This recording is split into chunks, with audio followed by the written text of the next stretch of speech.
Good morning. Very American. Pardon for my bad English. I try to do my best, but don't laugh, please. Welcome, everybody, to this event on the occasion of the publication of the English edition of the Life of Luigi Giussani. That's the reason why, first of all, I want to thank Philip Cercone, that is the executive director of McGill-Queens University Press that published this book. And then Chris Basic and Mariangela Sullivan, who did this tremendous job translating this daunting volume. Be careful if you fly, you have to check in as an extra bag. Sorry, but... I got the Kindle edition. But I also want to warmly thank Father Julián Carrón, because without his proposal in 2008, this book would not exist. Many of you know that Father Carrón was chosen by Father Giussani to share in the leadership of Communion and Liberation movement. And after Giussani's death, Carrón was nominated president of the Fraternity of Communion and Liberation. Thus, we are grateful, very grateful. Father Carrón could be with us in these days, and I would like to invite him to make some opening remarks. Thanks, Carrón. Where are you?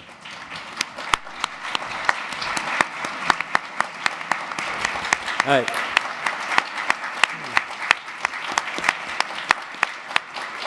I am very pleased that finally we have the English edition of the Life of Luigi Giussani, because it's a good possibility for more of us and another English speaker people to know this figure of Giussani.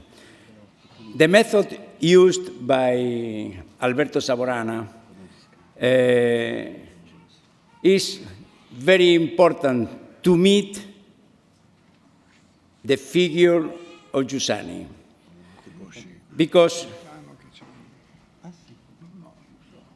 Giussani, as an educator, has spoken a lot of time of himself, of his own experience, of what he was learning on his own history. So, what Savorana has done is to allow Giussani to speak himself in the book. There is no many authors that we can do that. But Giussani, yes, because he has come back many times for some particular episode of his life, and he has shared with us in the movement all what he was learning along the way. And what we can see in these pages is the figure of somebody who is totally won over by Christ, and how can, what level or richness of fulfillment can reach life when we are so attracted by Christ and we accepted to be attracted by Him. This is the interest of a book like that we can see what can be a human existence with a level of intensity, of fulfillment, of plenitude that many of us nor even can imagine. And this is a possibility that we can touch, seeing a person reawakening constantly by the presence of Christ in his reason, in his freedom, and in affection. And this is particularly important in that moment of history, because what is the interest for American people or for English-speaker countries? A figure of a priest, Italian priest of the last century. What could be the interest? Last weekend I was in London. One of the participants of the meeting said, in the past few months, I had really few things to complain about. Both me and my wife got new jobs that we love, give us stability and comfort. We are expecting the third child, and we're very happy about it. We might even move to a better house. Everything fits. However, despite this superabundance of gifts, I often found myself bored and apathetic.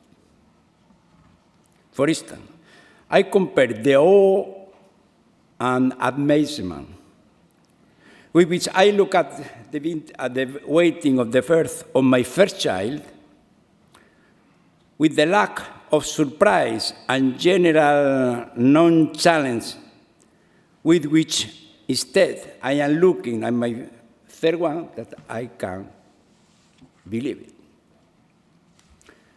It's not somebody who is in a moment in his life with this success, even though he is bored and apathetic. In these days, a friend of ours spoke to me about a new book. It's complicated, but Dana Boyd, who has done a deep research about social media and the teenagers. And after this description of what is the situation when they are entrapped by this kind of social media, the interview asked her, what can we do then?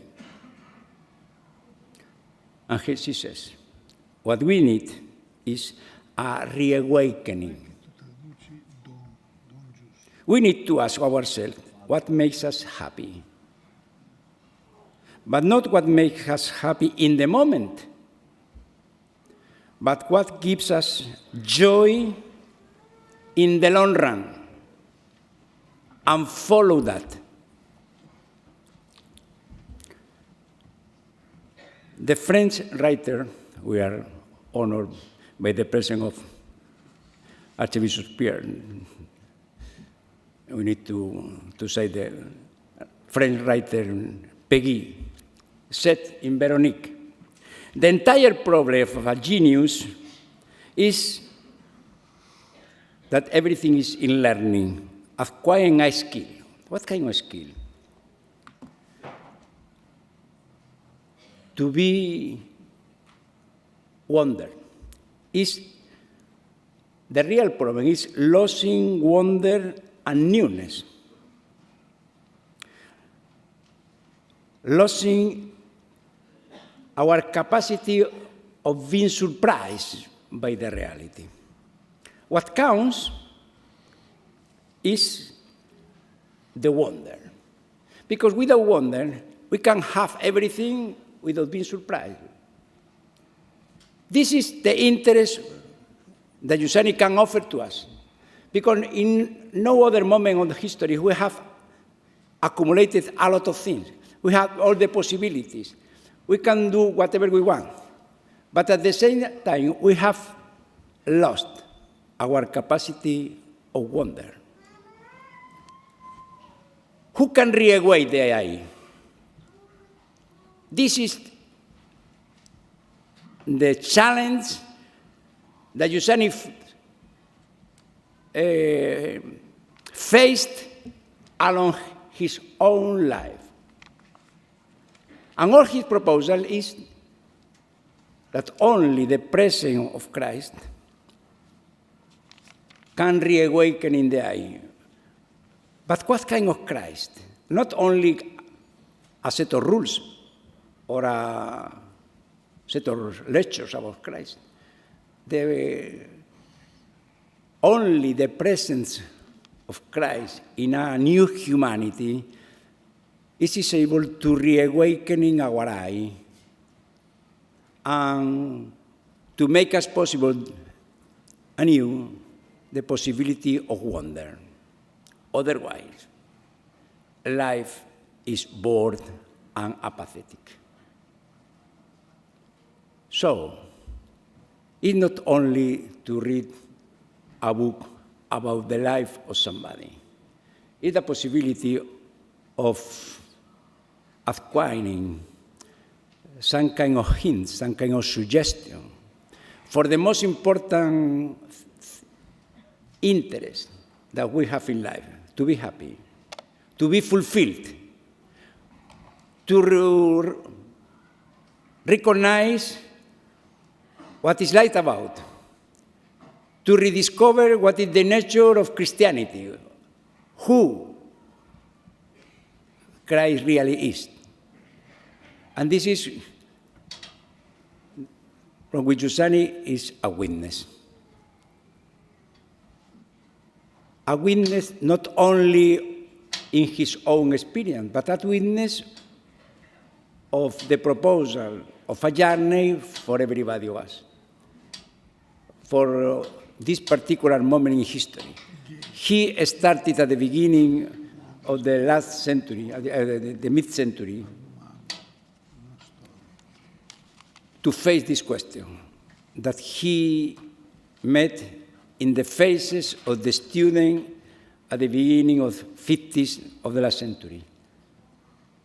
We can see somebody who offers us the richness of this journey that he has done.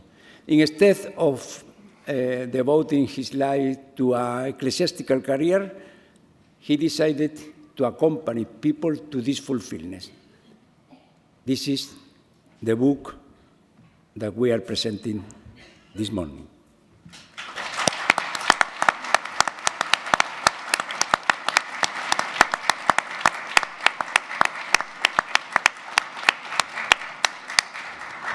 Thank you, Julián.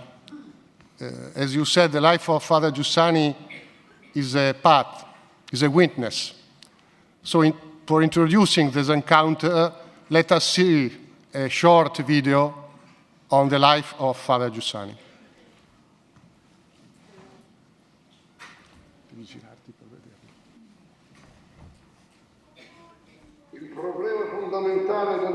The fundamental question for the human person, for any person, in any time until the end of history, ever since the message that God became man was brought, entered the world, the greatest question of life is this.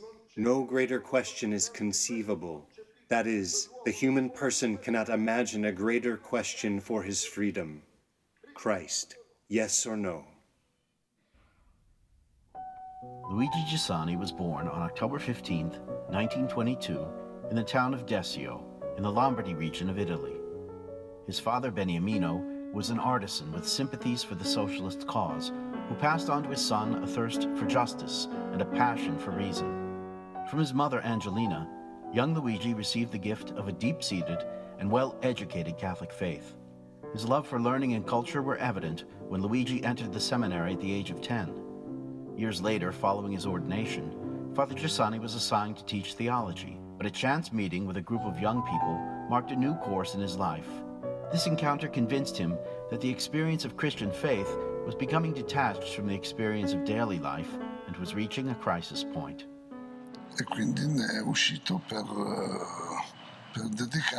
And then I left to devote myself, through teaching religion in public schools, to the attempt to communicate religion in a way that would be more easily acceptable to young people. Going up the steps of Berchet High School, I asked myself, what am I coming here to do? I come here to give these kids the opportunity to know what I have known, because why should I have known and felt the reasons, and them not? Then freedom will show the road ahead as it wills.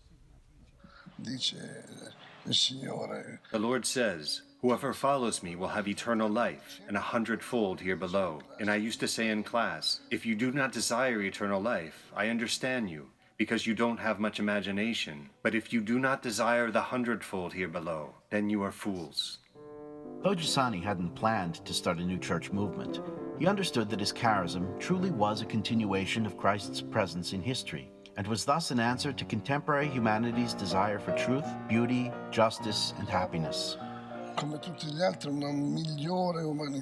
We, like everyone else, want a better humanity, but it is not possible for humanity to love better by itself, alone,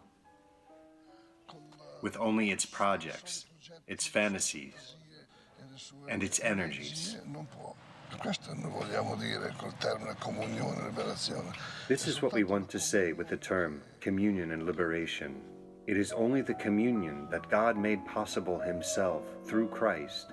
It is only in the communion among men who recognize this that, in expanding itself, creates oases of truer humanity. Father Giussani was filled with wonder as he saw communion and liberation communities spring up across the globe, generating new cultural initiatives and charitable works. CL can now be found in more than 90 countries on every inhabited continent. As the movement grew and matured, Giussani continued to remind its members that their primary task was to acknowledge and announce the fact of God's saving mercy made present in Christ. The mystery as mercy remains the last word, even on all the awful possibilities of history. For this reason, existence expresses itself as ultimate ideal in begging. The real protagonist of history is the beggar. Christ who begs for man's heart, and man's heart that begs for Christ. Father Giussani died in February 2005, just days before the passing of his dear friend, Pope John Paul II. At Giussani's funeral, then Cardinal Joseph Ratzinger captured the essence of this humble Milanese priest, whose passion for Christ had impacted so many. Father Giussani was touched, or better, wounded, by the desire for beauty. He was not satisfied, however, with just any ordinary beauty, with beauty, however banal. He sought rather beauty itself, infinite beauty. And thus, he found Christ.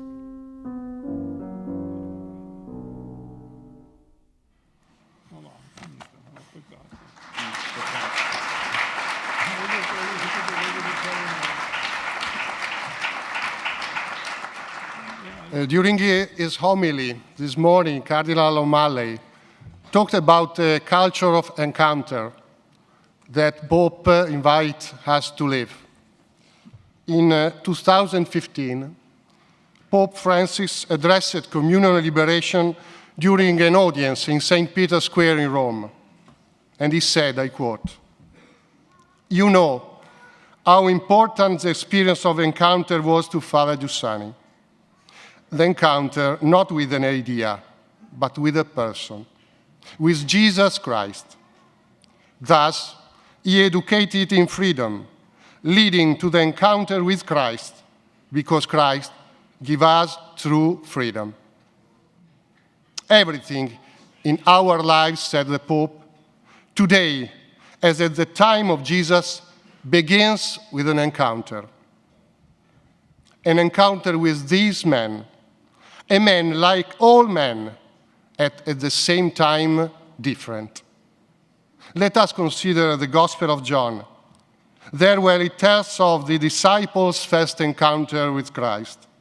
Andrew, John, Simon, they feel themselves being looked at to their very core, intimately known, and this generates surprise in them, the wonder, an astonishment which immediately makes them feel bonded to him. That's the reason why the life of Father Giussani is an historical and self-aware journey. As Carrón said, he learned so much as time went by that he once said, "For me, history is everything. I learn from history." So his life and vocation were made up of thousands and thousands of events and encounters. And among those who had the pleasure to encounter Giussani were some of our panelists. Today, in fact, we have a panel of speakers who met Father Giussani at different times of his life, from Milan to Japan, from Uganda to New York. Giussani claimed that Christianity is an event that has the form of an encounter with a different humanity. So our speakers will tell us what it meant for each of them to meet Christianity not as an idea, a doctrine nor ethics, but as a person, a concrete presence in daily life. So we begin with Father Pigi Bernareggi, that was been missionary priest in Belo Horizonte, Brazil, since 1964. And he met Father Giussani in October 1954. Giussani reminisced, and I quote from the biography, "I remember it like it was yesterday. The Berchet Classical High School at 9 in the morning on the first day of school in October 1954.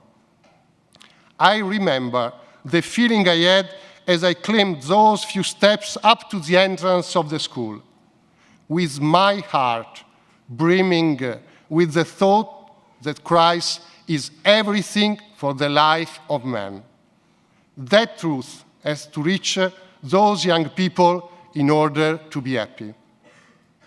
And Giussani declared, too, his intention to his students since the first lesson. I quote, "I'm not here so you can take my ideas as your own. I'm here to teach you a true method that you can use to judge the things I will tell you." And he clearly pointed to the goal of this method. I quote, "To show how faith could be relevant to life's needs.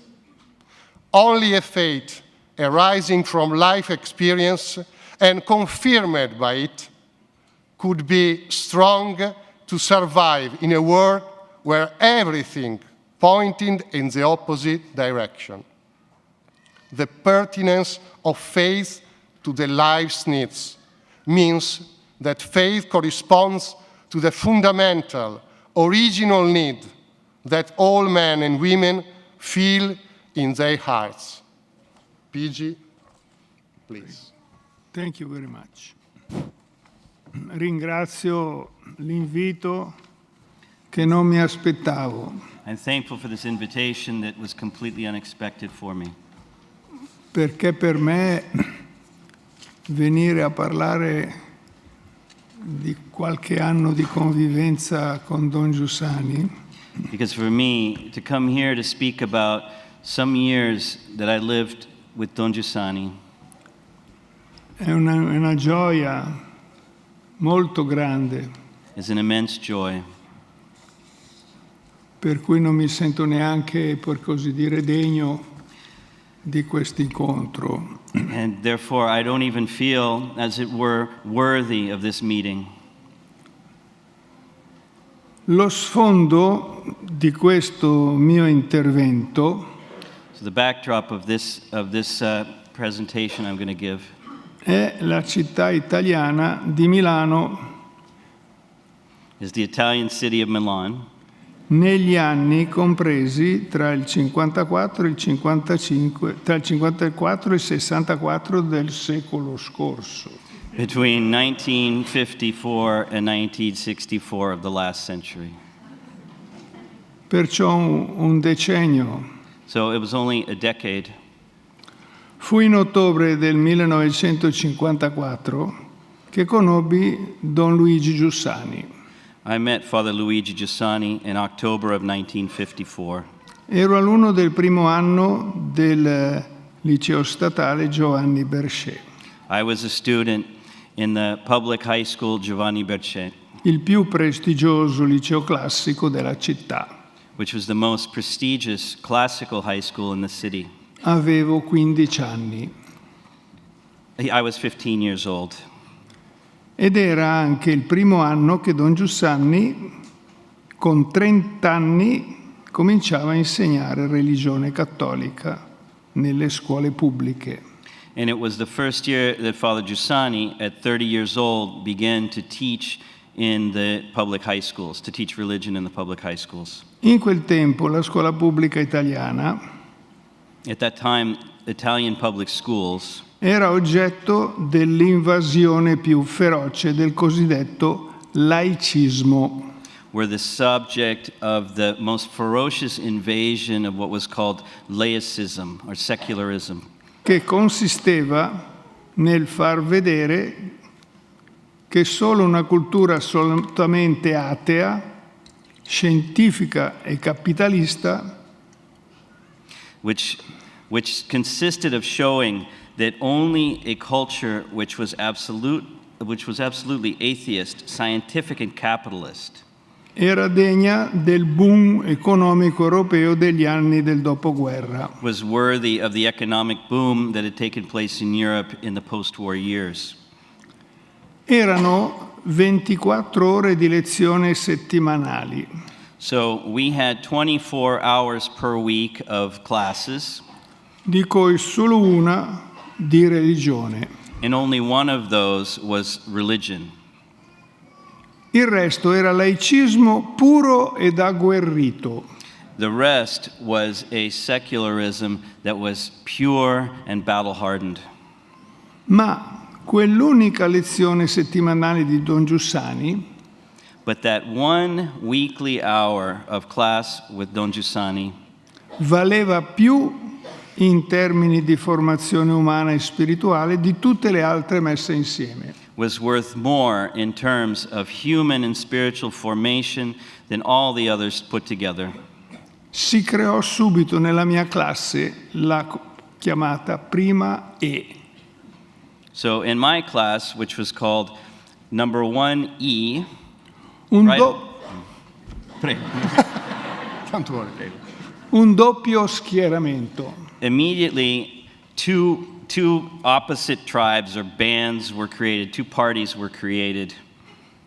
A favore e contro il Don Gius, Those who were either for or against Don Giussani or Don Gius, come quasi subito lo chiamammo. as we all started to call him at that time, Don Gius. Il mio compagno di banco, Dino Quartana, My desk mate, Dino Quartana, che aveva una notevole formazione cristiana, who had a strong Christian formation perché suo fratello Pino era uno dei dirigenti del movimento del Focolare, because his brother Pino was one of the leaders of the Focolare movement, fondato da Chiara Lubich. the movement founded by Chiara Lubich. Lui fu subito uno che si definì a favore di Don Giussani, He was one of those who immediately declared himself on Don Giussani's side, insieme a un certo Achille Lega, together with another student named Achille Lega, che era un europeista sulla scia dei grandi fondatori dell'Europa Unita. who was a Europeanist, following the example of the great leaders of the United Europe, come Schumann, come Alcide De Gasperi, like Schumann and Alcide De Gasperi, grandi statisti cristiani. who were great Christian statesmen.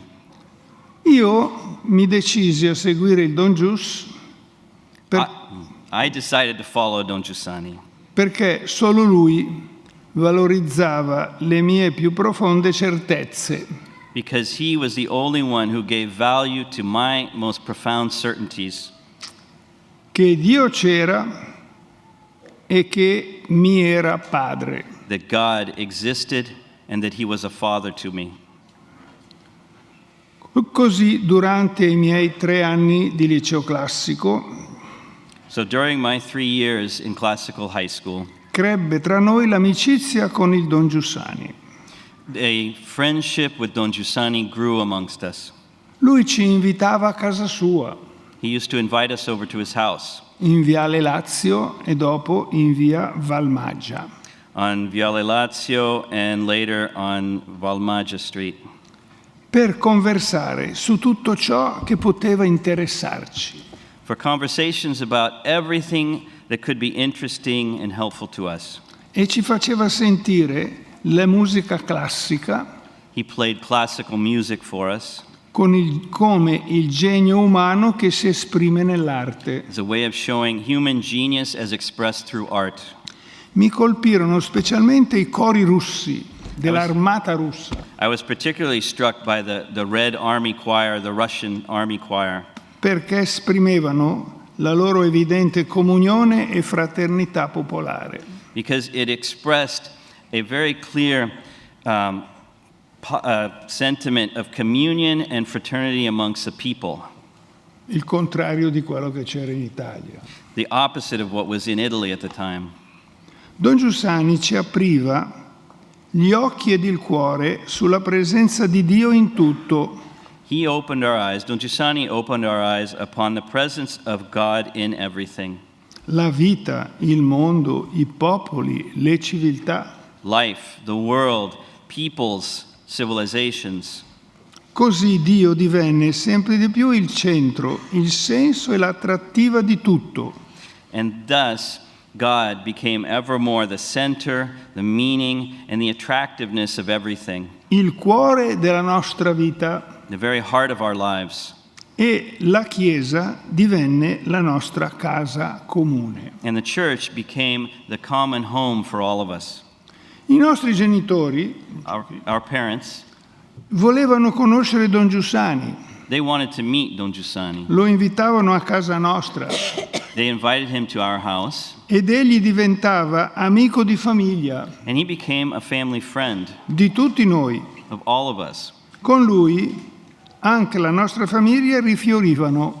And with him, even our families began to flourish again, Affascinate dalla sua umanità fascinated by his humanity e dal suo abbraccio fraterno. and by his brotherly embrace. La creatività di Don Gius era senza limiti Don Giussani's creativity was limitless, ed egli ci coinvolgeva in essa, and he involved us in it, e stimolandoci ad accompagnarlo in questo cammino di creatività senza limiti. provoking us to accompany him along this path of boundless creativity. Le riunioni nella sede di Via Statuto, subito chiamate raggi, The meetings that we had on Statuto Street, which began to be called right away Radius. gli incontri sul mare a Varigotti, Meetings on the sea at Varigotti. le vacanze estive e invernali in montagna, Summer and winter vacations in the mountains. i convegni cittadini sui temi più importanti del nostro tempo, Meetings throughout the city about the most important issues of our time. le iniziative principali per definire la nostra convivenza cristiana. The main initiatives that we carried out in order to define how Christians had to live together. Cultura, carità e missione. Culture, charity, and mission. I ritiri all'Erimo di San Salvatore e dalla villa di Gazzada. The retreats that we had at the Hermitage of San Salvatore and at the Villa of Garzada. Il lancio della comunità cristiana anche nelle università. the beginnings of Christian communities even in university, e nel mondo del lavoro, and also in the working world. gli incontri a Subiaco, nell'eremo di San Benedetto, The meetings we had at Subiaco and the Hermitage of St. Benedict. innumerevoli personaggi che Don Giussani chiamava per dialogare con noi. And the countless important persons that Don Giussani invited to dialogue with us. Il padre Aimé Duval, Father Aimé Duval, Raoul Folerot, Raoul, l'apostolo dei lebbrosi, the apostle of the lepers, il padre Cocagnac, Father Cocagnac, the Dominican, che si portò via il mio più caro amico Dino Quartana who carried away my best friend Dino Quartana nell'ordine dei Domenicani. to the Dominican order. Il padre Romano Scalfi, fondatore del movimento Russia Cristiana, Father Romano Scalfi, who founded the Christian Russia movement, con le sue pericolosissime visite oltre cortina, with his extremely dangerous trips behind the Iron Curtain, valigie e valigie di Vangeli portati oltre cortina a quei tempi là. He used to bring suitcases full of Bibles behind the Iron Curtain at that time, which was very dangerous. Il grande pittore della action painting, di qua, William Congdon, The great American action painter, William Congdon, che fissò definitivamente la sua residenza tra noi. who decided to live definitively with us. Il padre Werenfried van Straten, Father Werenfried von Straten chiamato Padre Lardo, was called the Lard priest perché raccoglieva alimenti per la popolazione affamata dalla guerra mondiale. because he collected food for the starving peoples in the times after World War II, Eccetera, eccetera, eccetera. and so many others, etc., etc. Eravamo un primo gruppo di ragazzi e ragazze, tutti sui 18 anni. Our first group of boys and girls, we were all about 18 years old. Eppure il Don Giussani ci mandò a creare And yet, e a seguire Don Giussani would send us to create and to follow le comunità cristiane nell'ambiente scolastico in tutta Italia. Christian communities in schools all over Italy, throughout Italy, depositando in noi la più sincera fiducia depositing in us his most sincere trust, e facendo che noi crescessimo nell'esperienza esaltante and causing us to grow in the exalting experience di generare la comunità cristiana ovunque fossimo inviati. of generating the Christian community wherever we might be sent. Adesso li mandano in tutti i continenti, a noi andavamo solo in Italia.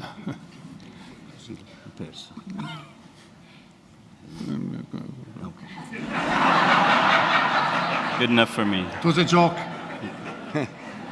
Per me fu fondamentale il gruppo del lunedì, For me, a fundamental thing was what we called the Monday group, poi chiamato gruppo adulto which later came to be called Gruppo Adulto, the e adult group, oggi Memores Domini. and today, Memoris Domini, Creato per la verifica della propria vocazione alla verginità per Cristo nelle sue varie forme possibili. which was created to help people verify their vocation to virginity for Christ in all its possible forms. È grazie a questo gruppo del lunedì And thanks to this Monday group, che nel 1964, it is thanks to this Monday group that in 1964, con alcuni compagni e compagne, with some companions, classmates, abbiamo attraversato l'Atlantico e siamo venuti in America, we crossed the Atlantic and we came to the Americas, in Brasile.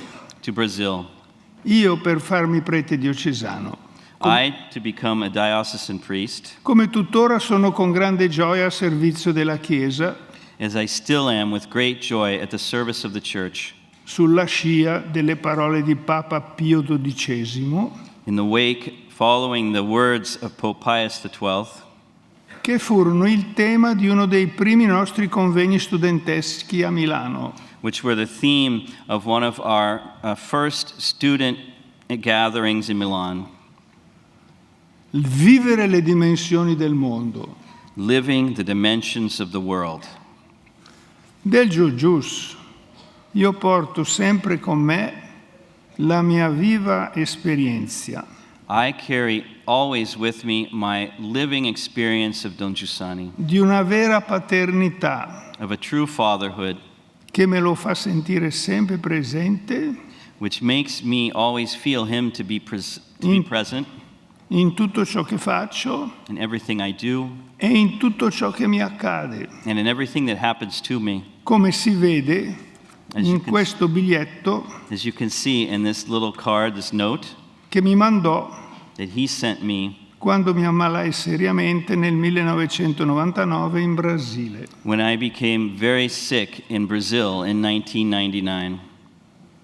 Carissimo Pigi, Dearest Pigi, credevo che Dio avesse colpito solo me I believed that God had struck only me perché offrissi la mia vita per tutti coloro che ha scelti con me. so that I might offer my life for all those whom he chose with me E fatti camminare con me. and caused me to walk with me. Invece Instead, vengo a sentire che ha percosso anche te. I have come to understand that he has also struck you.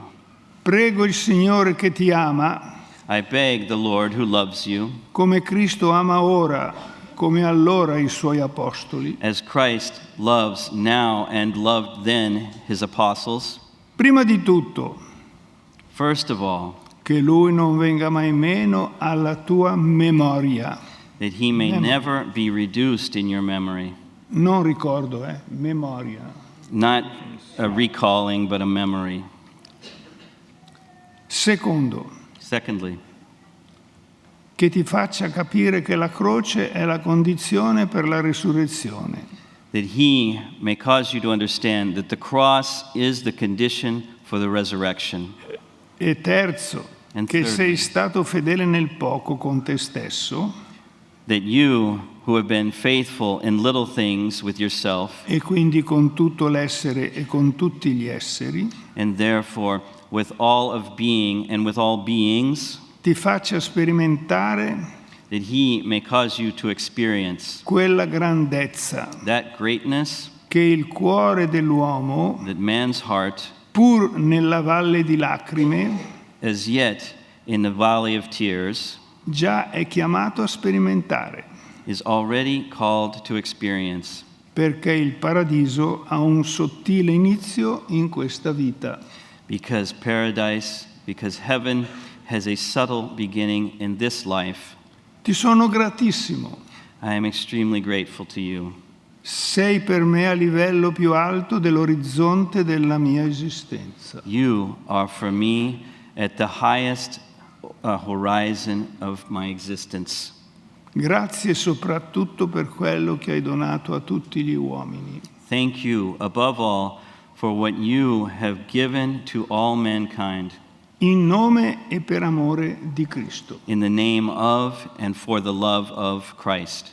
Spero che tu ti migliori subito, I hope that you will get well soon, presto right away, e con pazienza and with patience, che tu compi il tuo compito.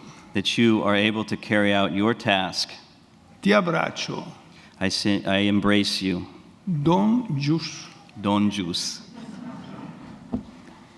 Milano, marzo 1999. Thank you very Milan, much. March 1999.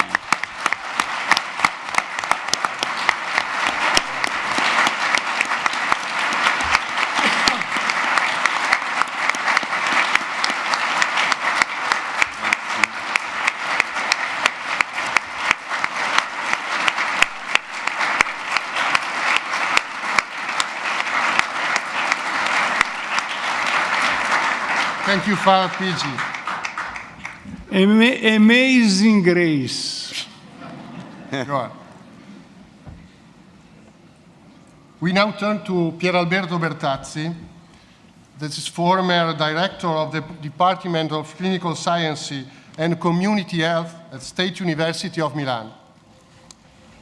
Pier Alberto met Giussani at the beginning of the 60s and remained tied to him during 1968, when thousands of young people abandoned Giussani's movement to join social and political protest.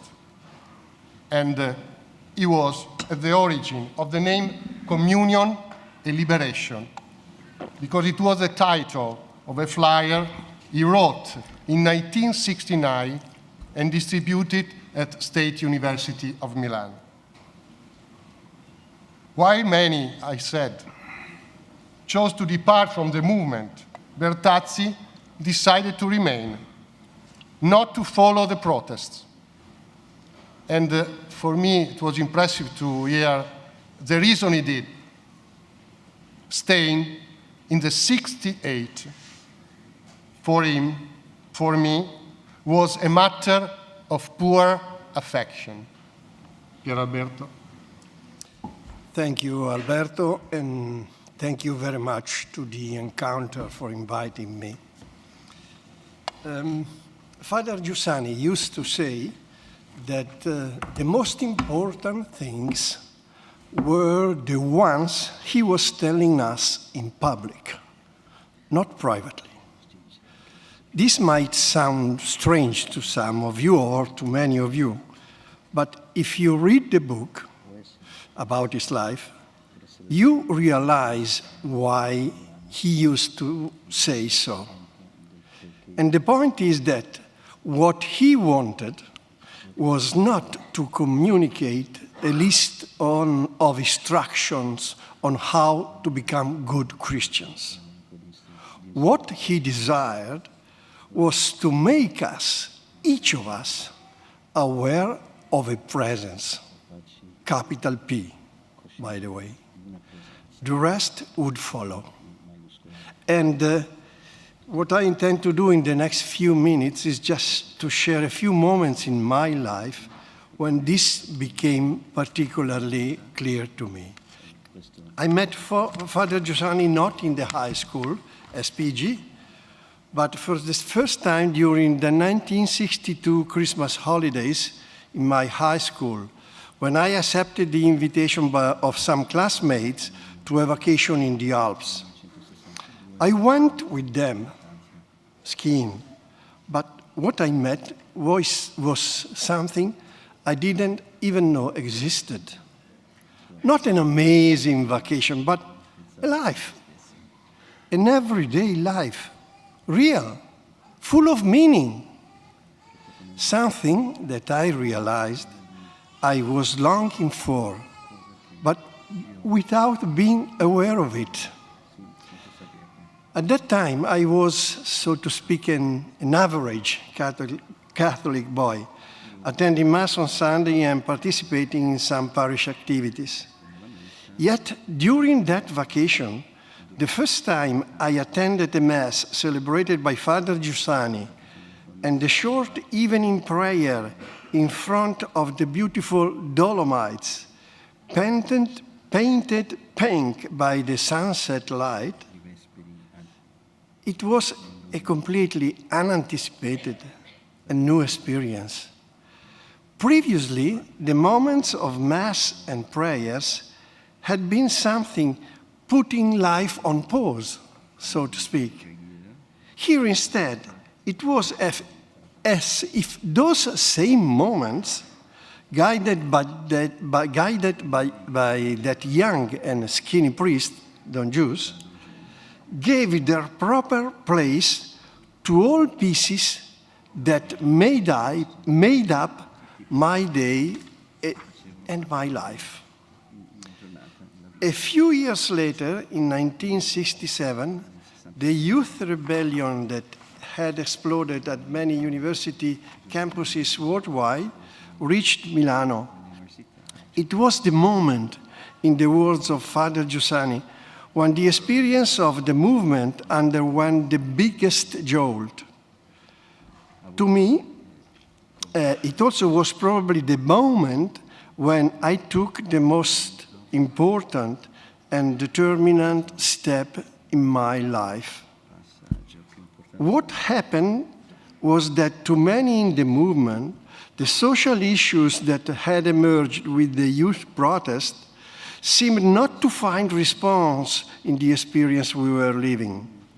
To them, in order to fight for justice, equality, and authenticity, both in public and personal life, it was necessary to enter in a political struggle that required rejecting completely the past to build up a new world.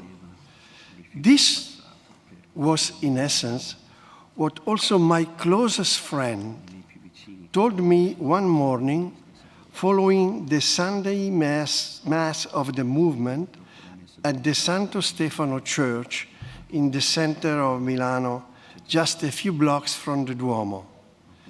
Eventually, they asked me, "We need to go involved in this rising revolution. Let's go.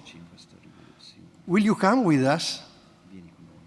I don't know how, but my answer, immediate and somehow surprising to me too, was no, I will not come. Exactly because of what I've learned I learned while staying with you. Exactly because of that, I've learned staying with you. That companionship, the most beautiful and, in my thought, unshakable thing I'd ever met, was actually fading away.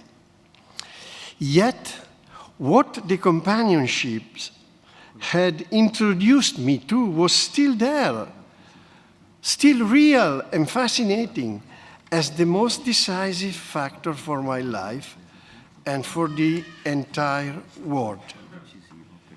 In the following months, the movement, at that time called GS, Student Youth, found itself deserted by probably the majority of its members, including many leaders, as Pigi already mentioned. In the realm of public opinion, it had essentially disappeared. Yes, yet, in fact, it was not so. Sure, the organization was not there as before anymore, but, and there is the secret, there were still people around. With a bunch of friends at the Milan universities, we got together, as many others did in other settings, got together to continue the experience we had begun in high school. And the decision to print something to express and propose our experience came naturally. And the result was, as Alberto mentioned, a 4-page bulletin titled Communion and Liberation. Why? Because we intended to communicate that liberation was the need we all shared, and at the same time, to make known that we had met an experience, communion, that was corresponding exactly to that need. Other students started to call us those of communion and liberation, but just meaning those who are printing the bulletin Communion and Liberation. By the way, noting with great dismay that the movement was still around and alive. This was in late 1969. The movement at that time had started gathering once again around Father Giussani. And during a meeting, a copy of the bulletin hanging on a wall caught Father Giussani's eye. "There," he exclaimed, looking at it, "because we are the name the university students gave themselves," which we didn't.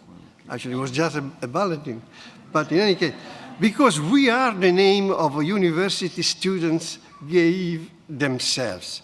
Because communion is liberation.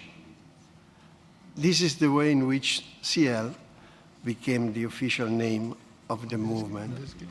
In the following years, a real flourishing of the movement took place within every university all over Italy. In March 73, a crowd of over 5,000 university students from all over Italy, and from Switzerland too, crammed into the Palalido Stadium, home of the Milan basketball team, not a major one, but a good one, for a national meeting. The media were dumbfounded. CL was supposed to have ended, dispersed, and instead, Father Giussani did not come to the meeting until lunchtime. He spent the morning in a monastery, praying the rosary for fear that there could be violence on the part of other groups. Instead, as he said, it went off well, convincingly. Everybody was extremely happy. However, Father Giussani also took home something equivocal that he later pointed out in this way. The success of the meeting at the Palalido was paradoxically at the origin of a misinterpretation that for some time affected in a non-positive way the life and the development of the movement. Oh my God. With all the work we did, the passion we put in it, night and day, and we thought we had really done great. He acknowledged our good intention to act according to the experience of the movement, but also noted that we were playing on the ground that others had set, to demonstrate in some way that we could do better. The issue, instead, as he noted, is not to organize ourselves to do something, not to think up or save some structure, but rather it is an event inside ourselves. Because if that is in place, then adult people will go on to create structure as the work of their hands. To close, in 1978, I spent a couple of years here in the United States studying, and it was a very productive and positive time. I was already in Memoris Domini, Gruppo Adulto at that time, and I was here alone. My contact with Italy was only via snail mail, letters and small envelopes with recorded cassettes of the retreats, 3, 4 during the year. Despite of this, I should say, I probably never felt so close to Father Giussani and united with him, even though I'd never been so far away for such a long period of time. A strange presence, but real. I think Cardinal Ratzinger clearly expressed the reason for that in his homily for Father Giussani's funeral. He said, he, Father Giussani, has truly become the father of many. And by guiding people not to himself, but to Christ, he has truly conquered hearts. He has helped make the world better. He has helped open up the doors of the world to heaven. Quotes. In other words, I think I can say, he made the impossible to become experience. Thank you.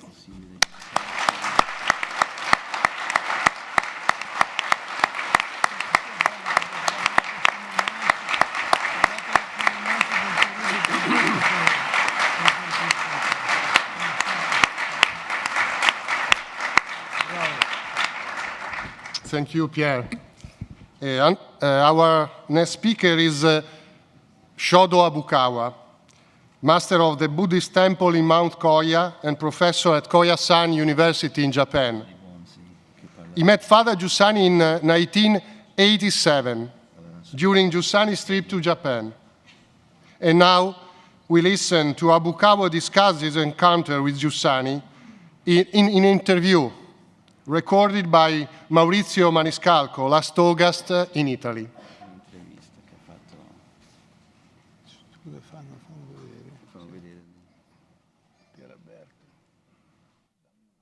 We are here at the Rimini meeting in Italy, and we have the joy of being with Reverend Habukawa, who had a personal encounter with Father Giussani, and we would like to ask him a few questions about that.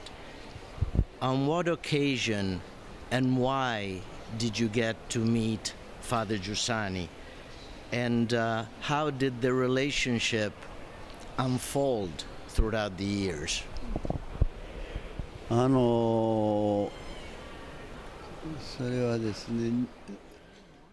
met Father Giussani in 1987.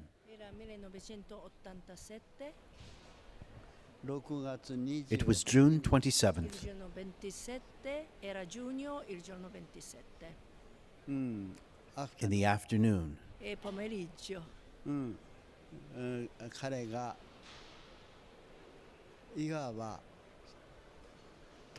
I remember very well when he arrived at Mount Koya.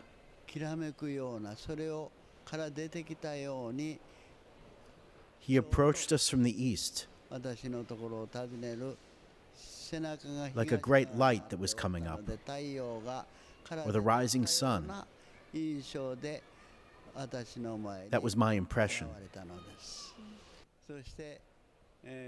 I remember he said, "My name is Luigi Giussani," as he came over and embraced me strongly. It was one of those scenes you never forget, and indeed, I will remember it forever. That same day, later in the afternoon, we had a beautiful meeting. Present were myself, Mr. Tagagi, the former rector of Koyasan University, the University of Mount Koya, and Father Giussani. I was impressed because Father Giussani knew a lot about Japan and about Kobo Daishi, the founder of Shingon Buddhism, who lived in the 9th century. I was impressed he came prepared to that meeting. I was moved by his attention. One thing that I remember very well is about how Father Giussani spoke about our world today, saying that we were becoming dependent all the time on money and on the economy, but that this does not work. He said to us that in spite of how different we were, we had to work together to recover man's religious sense, walking together in this. And he asked me to help him in this.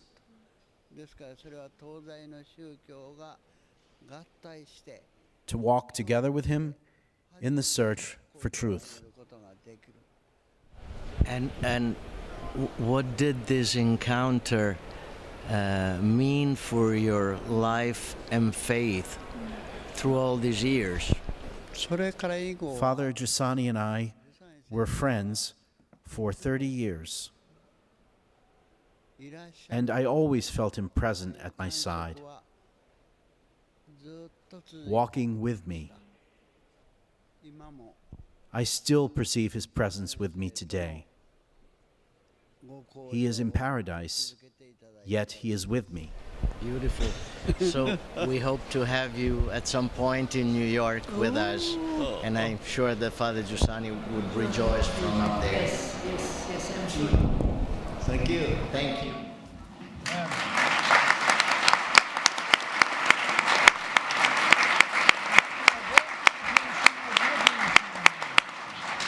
This mysterious relationship between Father Giussani and Habukawa, according to me, was the most amazing example of his gaze on man. In the biography, Father Stefano Alberto recalls one of the first meetings between Habukawa and Don Giussani in Milan. I quote, "It was a sweltering summer morning. Professor Habukawa went out and then down the stairs and into the car to leave the courtyard. He rolled down the rear window of the car and turned his entire upper body outward, keeping his hands pressed together. As the car pulled away, he never broke eye contact with Father Giussani, who kept waving from the bottom of the stairs. Then, at a certain point, Father Stefano recalls, Giussani began to cry, and he told us, if that man had lived 2,000 years ago, if he had met Christ, he would be one of the apostles." This is an example of this gaze on human experience. And we find yet another unlikely encounter in Rose Busingye. She is a founder of the International Meeting Point in Kampala, Uganda. Father Giussani first learned of her through a letter she wrote to a friend when Rose was only 17 years old. He talked about this letter in 1984 during a meeting with the university students in Milan, asking to read, and I quote from the biography, as an example of the most divine thing Christ brought to earth, a letter that was written by a 17-year-old girl from Uganda, who knew Father Tiboni, the responsible of communion and liberation at that time in Uganda. After having met the movement in Uganda, says Giussani, it was like she was reborn. It was a whole other world. A whole other world lived in this world. Rose? Un altro mondo vive in questo mondo. I greet everybody. I was born in a Catholic church, in a Catholic family. Closer to the microphone.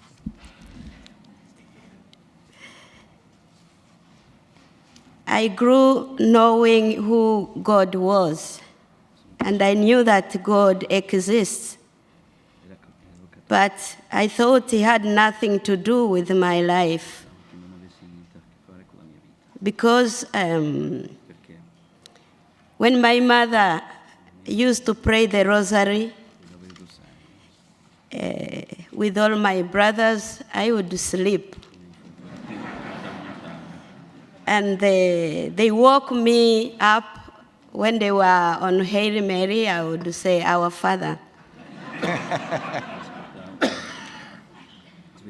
So when my mother would go out of the house, she would kneel down and say, Hi, Jesus, I'm going out.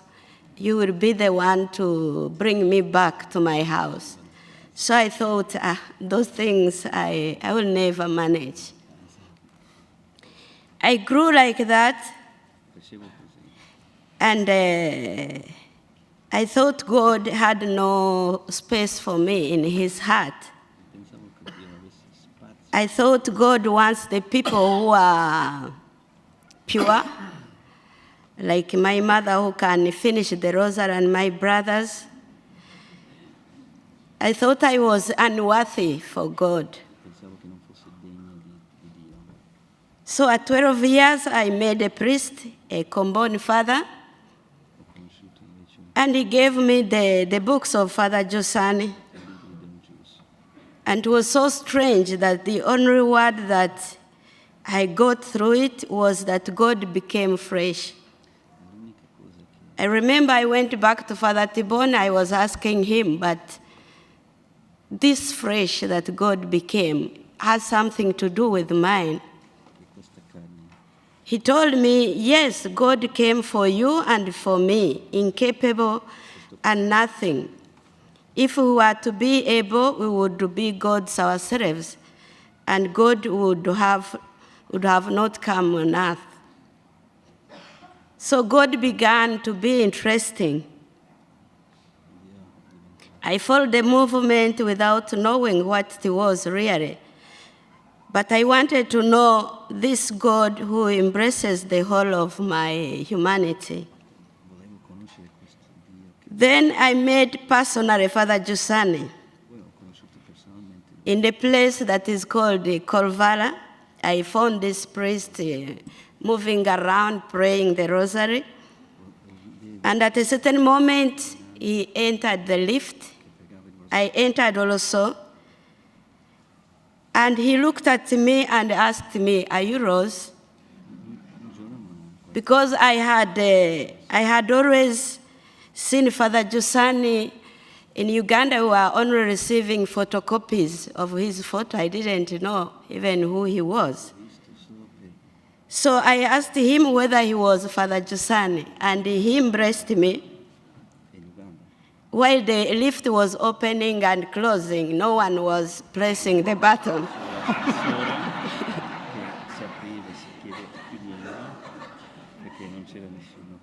That gaze, a man who didn't know me, a human being with that gaze, I thought God may be beyond this. Then he gave me an appointment to see him. I went to see him, and that was the beginning of my life. It was the beginning of my world. And I think it's the end of slavery. Another way of living. We were talking, and his gaze was always as if he tells me, you are mine. I want to stay with you. You have an infinite value. I thought he had not understood who I was. I was explaining about my sins, my nothingness. I don't know even how to pray the rosary. And he told me, you see, Rose, if you are the only human being on earth, God could have come for you. Only that only human being. Then he changed himself, he corrected himself. No, he came for you. Because God doesn't come on earth for a gang of men. In front of God, every human being is unique. Is like the only child. He came for you. He died for you so that your nothingness may not be lost. And he will be always with you till the end of time. Here, it is as if my world turned upside down. What I knew turned upside down. My life gained a value, a density, a beauty. That beauty that he always talked with the capital B. Father Giussani never knew me. I was wondering what did he see in me? Because in that moment, it was evident that I was still nothing. But I felt desired and embraced. It was as if God was telling me, you are mine. From this gaze, everything was born.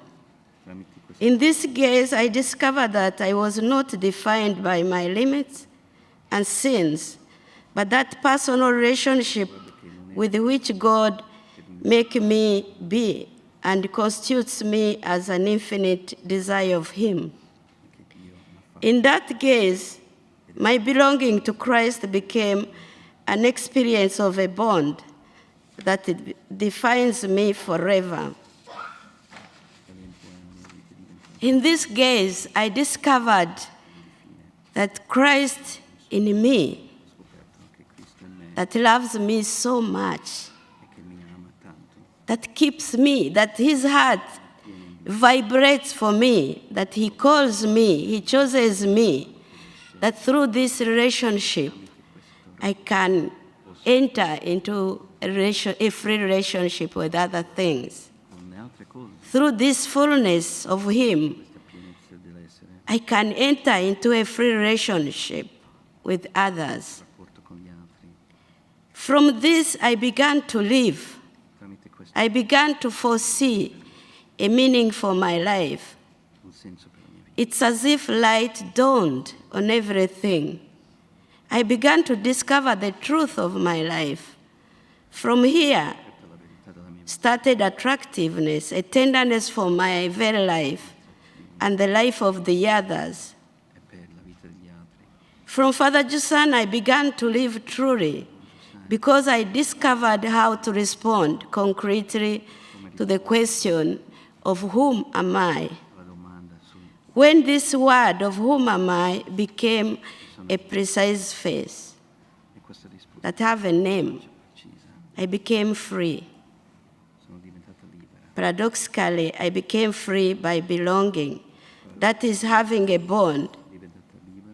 When you are free, finally, you can stay in front of everything without fear.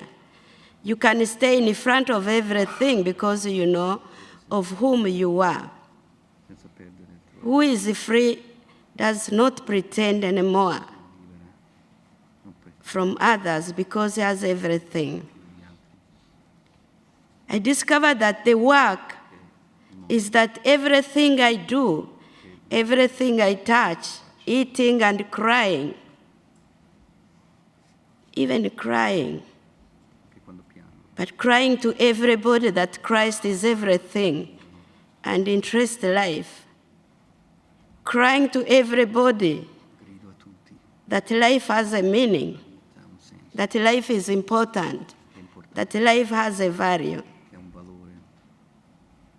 I remember that for Father Giussani, even staying, there was nothing that was banal. Even eating with him, holding a glass of wine, it was something as if it was important for the whole of his life. In fact, many times I used also to hold it. I don't drink.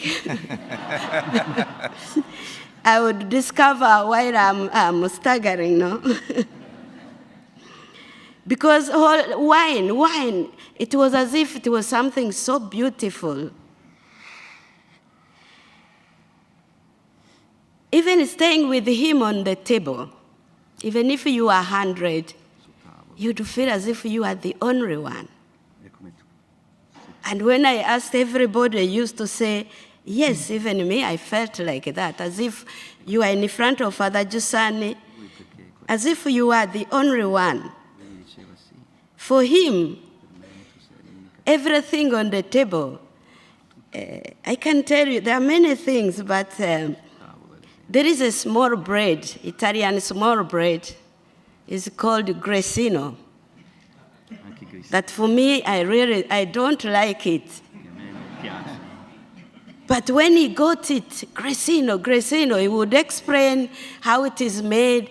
It was as if it was something of the whole world, something so precious. I surely, every time I sat with Father Giussani, I would ask myself, but if a human being can be like this, if a human being can really treat me like this, what about God? You wouldn't come out from the room of Father Giussani without going back to God.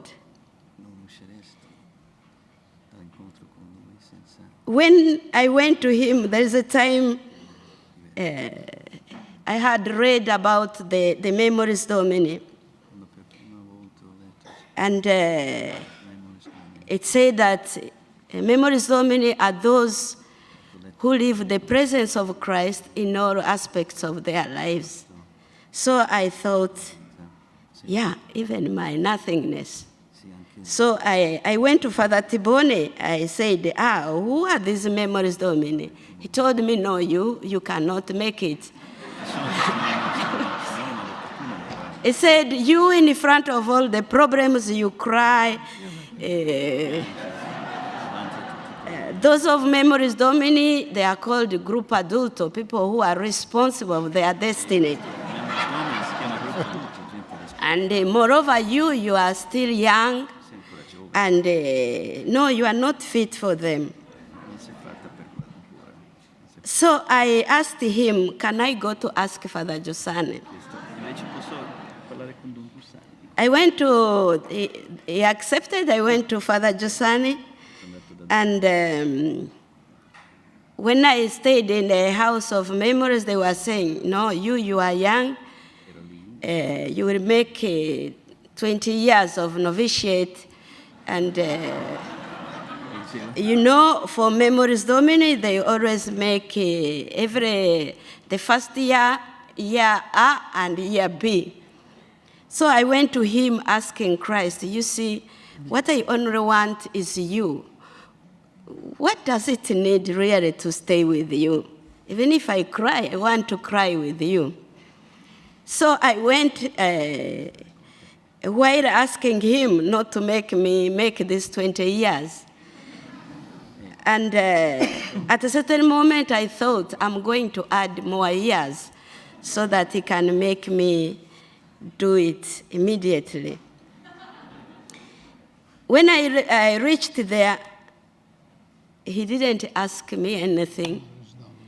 And he told me, all the directors of Memoris Domini, they agree that you make the definitive promise in Memoris Domini. Then I said, they were telling me this and the other side this. So I told him, Father Giussani, do you know how old I am? He said, don't worry. Even if you are 5, I was going to make you make it.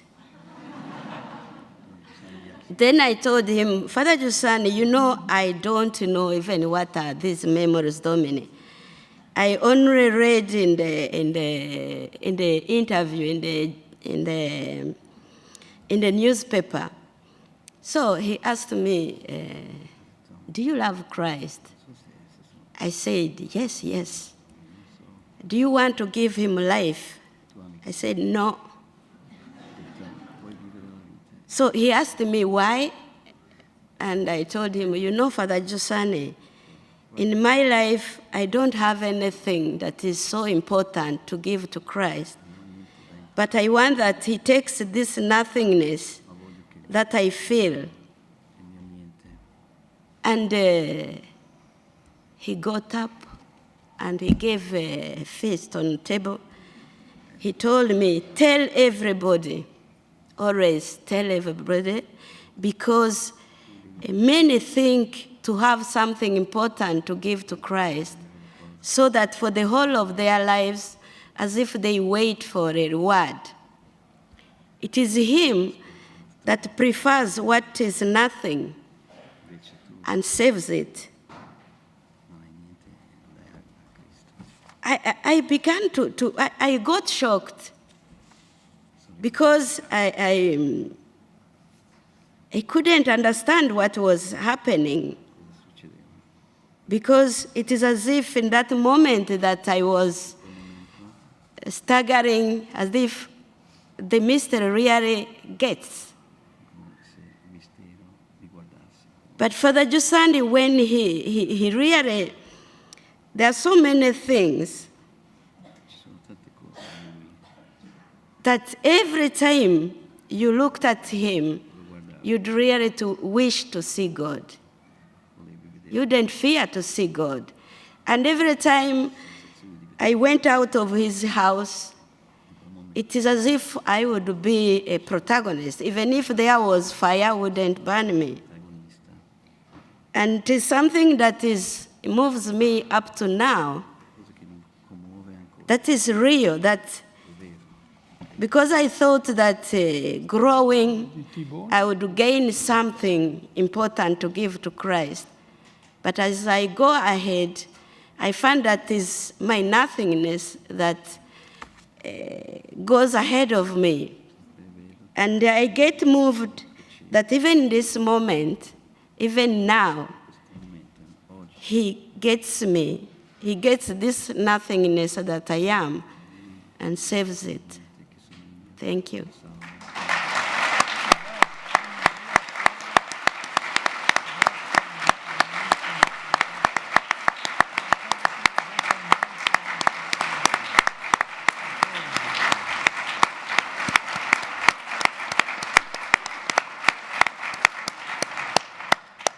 Thank you, Rose. Next up is Jonathan Fields, a very unknown musician in New York. So I have to present him because nobody knows him, you know. I'll never forget Jonathan calls I received on the evening of September 11th. After another call I received. It was afternoon in Milan, and Maurizio Maniscalco had called me from Brooklyn, where it was 9 o'clock in the morning. He was at the barber, and he said, "Alberto, turn on the TV." He told me. I did. The Twin Towers were under terrorist attack. I immediately warned the Father Giussani, and suddenly, Giussani called Jonathan, who was at that time leader of the CL community. Fields took notes on Giussani comments and spread his words throughout American communities. Jonathan. Well, I don't speak Italian, so I didn't exactly get the direct call. But I remember that day very well. Riro was on his way to Houston to visit a community, and he was going to get a haircut before. And I was on my way to work in downtown Manhattan at David Horowitz Music Associates, which is where I work, 23rd and Park South. And on the train was slow as usual, and it was a Tuesday. And I remember, I'm going to be late, you know. And as the train slowly emerged onto the bridge, the Manhattan Bridge, and the car became silent. Now, I don't look, when I hear that silence, I don't look out, because in New York it could be anything. You know, if I look, it's a million times you can look. But this was really silent, and the person next to me touched my hand and says, "Hey, buddy, you should look at this." And I looked out in the two towers. We had been underground during the two planes attacking. When we came out, both buildings were on flame. And they just kept the train there, and we were just watching, silence. And finally we go under. We come out at 14th Street. The towers are, about half a mile away. Come out on 14th Street, come out, cell phones are blocked. You can't call. And we're looking, and we see the first tower fall, and we watch it fall. There's an exodus of people coming up Park Avenue with ashes. Now this is New York City, okay? It's not, other places in the world, I think, have a lot of instability and are used to poverty, used to situations like this. This is the center of the world, the place that claims to control the destiny of the world, New York City. And its symbols of power, the one I saw fell to the ground with the smoke billowing out, and it was just shock. It looked like one of those movies, like all those movies about zombies, I think, are just us replaying that moment. And they were coming up, so I finally got to DHMA, and that's when I received a call from, I think it was Maria Teresa Landi or Riro, I forget who, but they were like snidbits of things. Say this, Don Giussani is saying this, Don Giussani is saying this. I wanted to read what he said. because I really don't remember, because the shock, I just want to say the impact of that destruction. I had been in the movement a number of years, and I'd been Catholic a number of years. I'll go back to that. But the impact of that destruction is unspeakable. To this day, the wound is strong. It was like New York reduced to nothingness, not just me. And all of civilization was being reduced to nothingness. So the impact was huge. And out of this, a voice came translated by Maria Teresa. And, sorry, I have it somewhere. I know I have it. Oh, here it is. And here's the desperation of a father, I think, for his children, for the world, for history, for everything. And basically he said, and he wanted this message to go to all the people of the community of the U.S.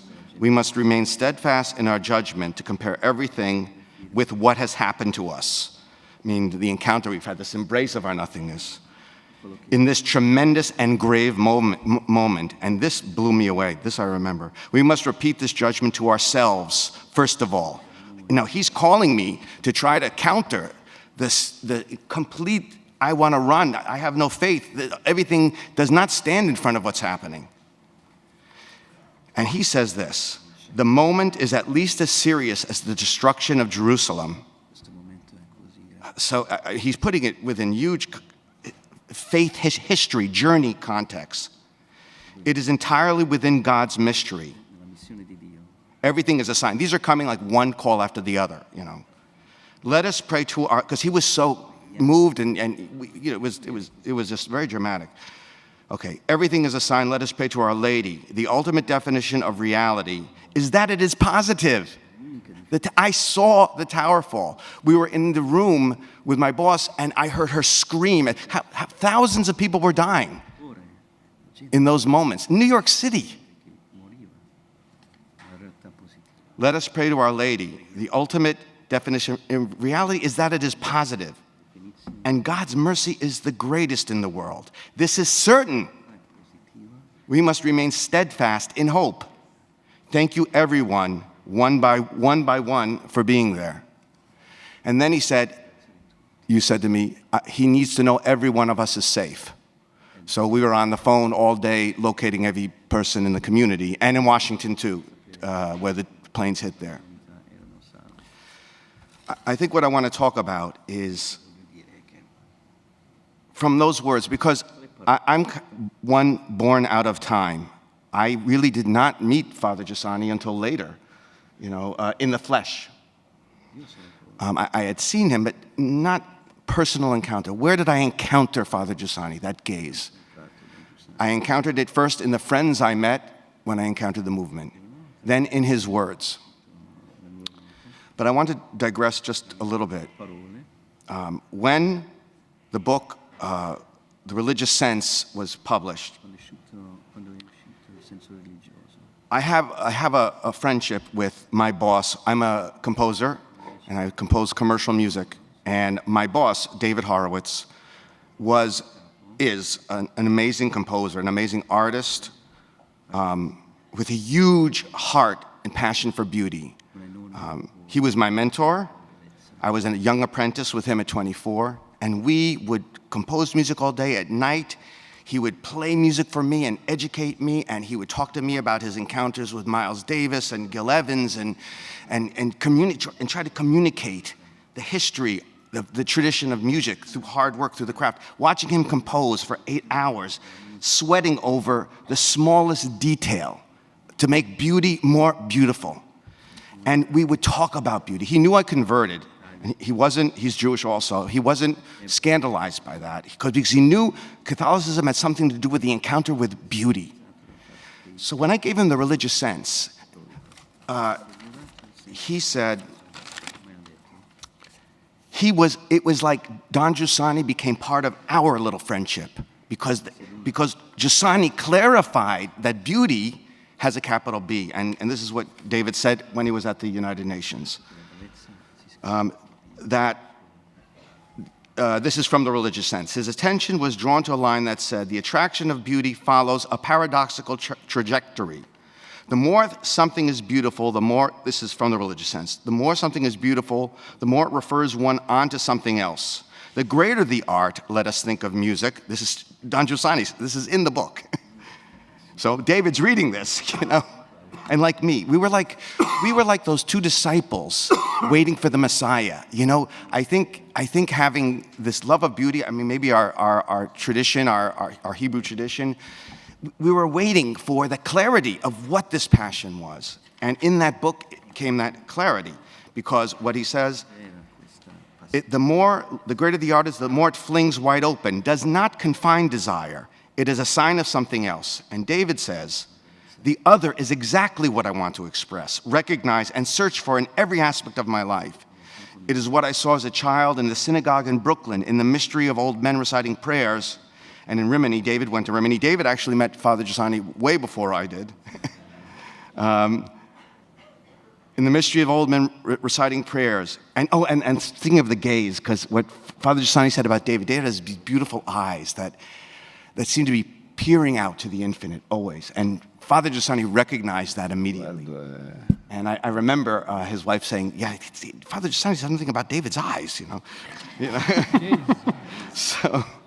So the gaze, the affirmation of this, what David was searching, you know, the humanity of what David was searching for.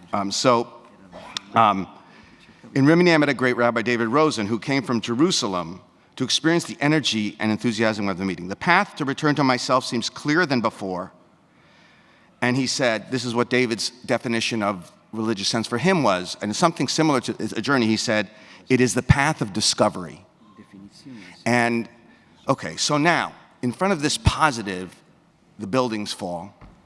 Giussani's voice crackling like, you know, like coming over the waves like we're in war and you can't quite hear him, and you're trying to grab onto these words and, you know, you're passing them on.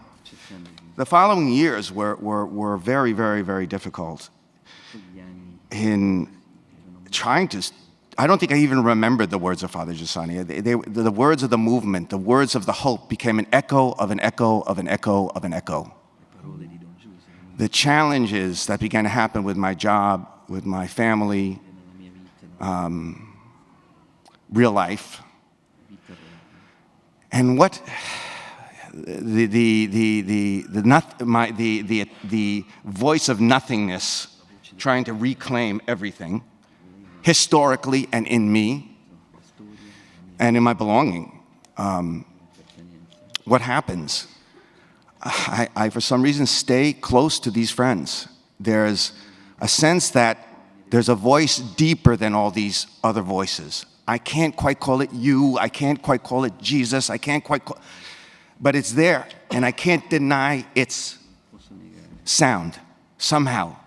And each friend, or each new work from Giussani, or each step along the fraternity exercises, or what Father Carrón said, all these things keep somehow this voice alive, constantly calling my nothingness. And it's funny that it's like I think my nothingness is my enemy, you know? My craziness, my manic depressive nature. And yet, it's this need I have for being, this crying out that it's only an enemy if I stop crying out. It's not an enemy if there's a certainty that there's a someone I cry out to. And that's really been this beautiful history of the embrace of Father Giussani, not through his physical accompaniment, I guess, but through his spirit. And through the physical accompaniment of people going along in history with me. There's one thing I want to close with. There's a beautiful chapel up in Tarrytown. And it's like the Giotto Chapel in Padova. It's our version, it's the American version. And It has Chagall, 6 stained glass Chagall windows of all the prophets, right? And then his beautiful stained glass of the crucifixion of Christ. And then there's a Matisse rose window that's illuminating all of it. It's in Tarrytown. You can go visit it. It's beautiful. So I went up there. We went up with a small group of friends. And each of the prophets you see in different, you have Jeremiah, who is the prophet of the destruction of Jerusalem, and you see the way he colors him is with the sky beneath the feet and the earth above the head. Everything's disoriented, and he's like hugging himself, and he's in complete sorrow, and he's totally within himself. And then there's Elijah, then there's Isaiah, all different aspects of the experiences of life, your depressions, your exaltations, your hopes, everything in all those 6 windows. Chagall's genius of using glass where light brings out these things. And what I think I learned in looking at those windows, what I've learned in my belonging to the movement, in the voice of Giussani, the voice of Giussani, which I had heard over the phone in Italian, so I'm not sure what he said. But the voice, it was like all those Old Testament kind of vague, moments of encounter with God, and there's still that fear. But over the years, that fear has decreased, and I've become more aware that inside of all these experiences I have in my human journey, there is someone. There is someone always there, stronger than all the other things that try to eliminate me. And from this, my life has been born. I live a full life with a family and children and friends, and I can work. I left working in advertising many years ago, but as last night, I'm still researching, looking for him in music, in this beauty, committing time to it, effort. Creation is hard. Work is hard. You have to know the meaning of work, that something lies underneath it all. And I guess somehow I have, it's like what Father Carrón said, it's Christ happening and my somehow, in some mysterious way, accepting over and over and over again, sometimes falling back, sometimes the Twin Towers are falling, sometimes it's elation, but the main sense is there's a voice, a history, a texture, greater than that, more beautiful than that, always willing to call me back and helping me to say yes. Even I can't say yes, but being helped. I don't know how. It's to his glory that I can even say yes.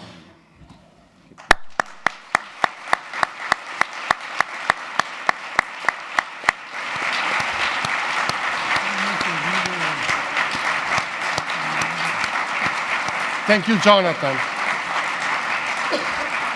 This happened in the past, and now, so listen a few minutes of words by Father Carrón and Father Giussani before us listening the last intervention.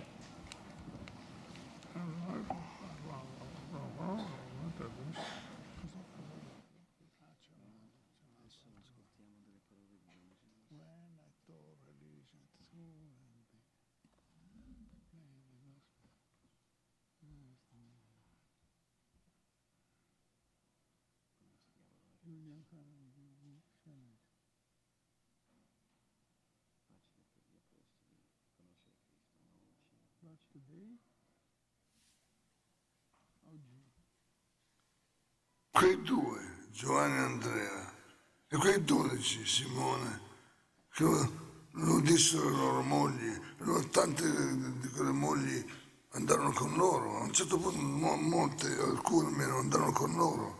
E lo seguivano, anche abbandonavano le loro case e andavano con loro. Ma intanto lo dissero anche gli amici, i quali non abbandonavano anche loro le case, necessariamente. Però partecipare alla loro simpatia, partecipare alla loro posizione positiva di stupore, di fede in quell'uomo lì. E gli amici lo disse ad altri amici, poi ad altri amici, poi ad altri amici. Così passò il primo secolo e invasero, questi amici invasero con la loro fede il secondo secolo e intanto invadevano anche il mondo geografico. E giusto fino in Spagna, alla fine del primo secolo, fino in Spagna, fino all'India nel secondo secolo.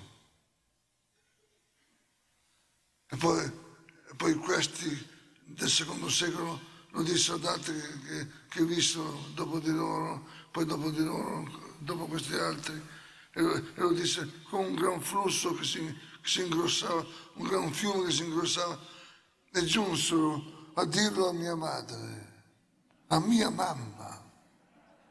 A mia mamma lo disse che ero piccolo. E io dico,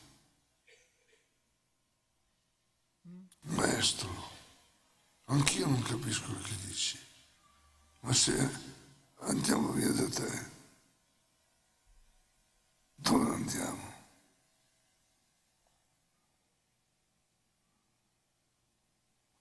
Tu solo hai parole che corrispondono al cuore. Non fu ieri, è oggi. Non è oggi per me, ma è oggi per te. Qualunque posizione tu abbia, cambiala, se è da cambiare.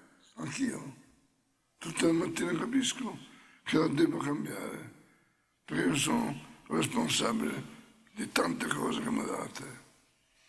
Dico soltanto che questo avvenimento o questa presenza è di oggi, di oggi. Quel flusso umano di cui abbiamo parlato lo porto oggi nella tua vita.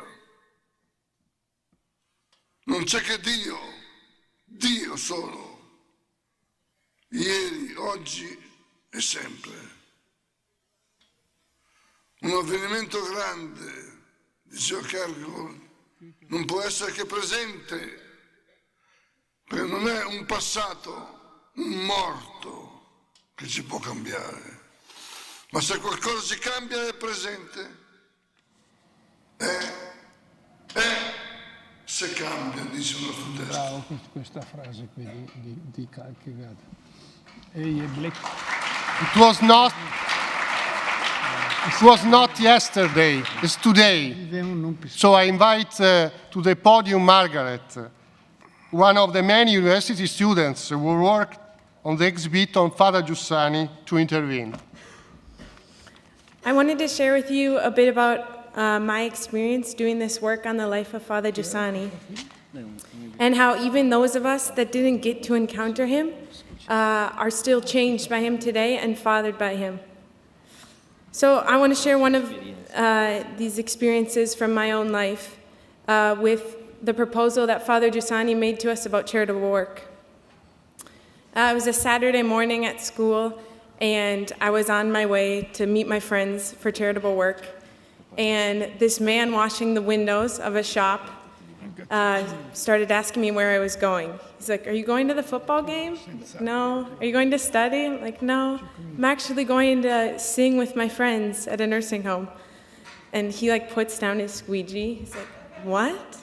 What do you sing?" And I told him about how we go and sing together, and that we leave happier, and so we go and stay with these people.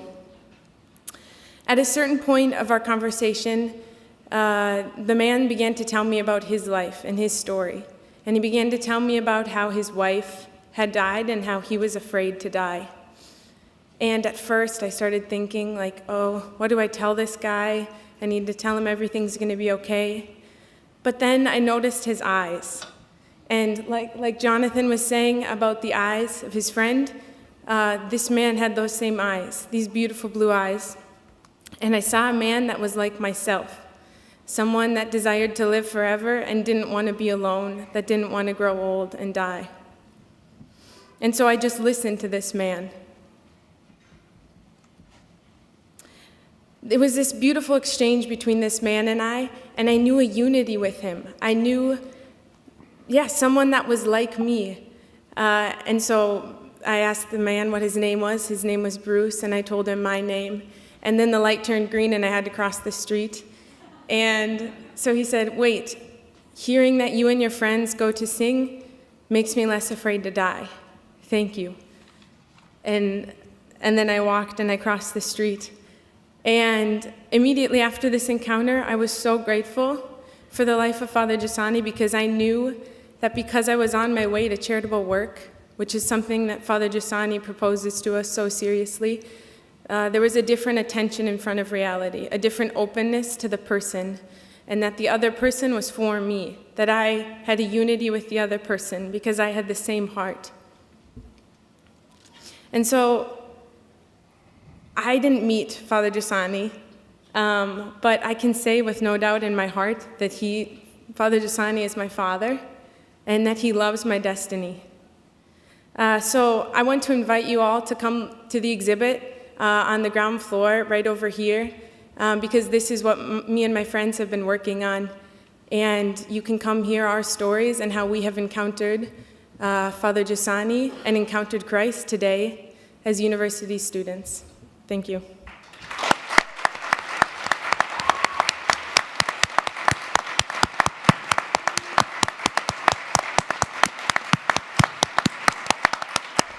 It's present, it's something present. I have 1 minute, 47 seconds for my very, very long conclusion, so I will cut off. But I read, just to conclude, one of the most impressive witness of Father Giussani, just to stress that his life is possible for everybody, wherever you are. In 1965, 9th of July, Giussani was alone in a very, very small parish in San Antonio, Texas. And from that place, he wrote to a friend of him, I measure thoughts and actions, moods and reactions, days and nights. But profound company and complete witness are another presence. This is a long journey that we must take together. This is a real adventure, the discovery of that presence in our blood and bones, the immersion of our being within that presence that is holiness, which is the true social endeavor too. Because of this, Paolo, we need to follow with courage and faithfulness the symptoms provided by the complex of conditions, the circumstances, in which we could find our service. We have no need of anything else, because we are chosen by this great presence. And in March 1986, Giussani was here in New York, encountering the small community of the movement. And he concluded his intervention with these words. When I got started, me and 4 kids at Berchet School in Milan, our last thoughts was that our relationship would spread throughout the world. This is up to God. I thank you for inviting me to this encounter. I thanks again Father Carrón for his paternity and the invitation to write this book that was an unbelievable adventure for me. And overall, I thank you for your patience and enjoy the final events of the New York encounter. Thank you.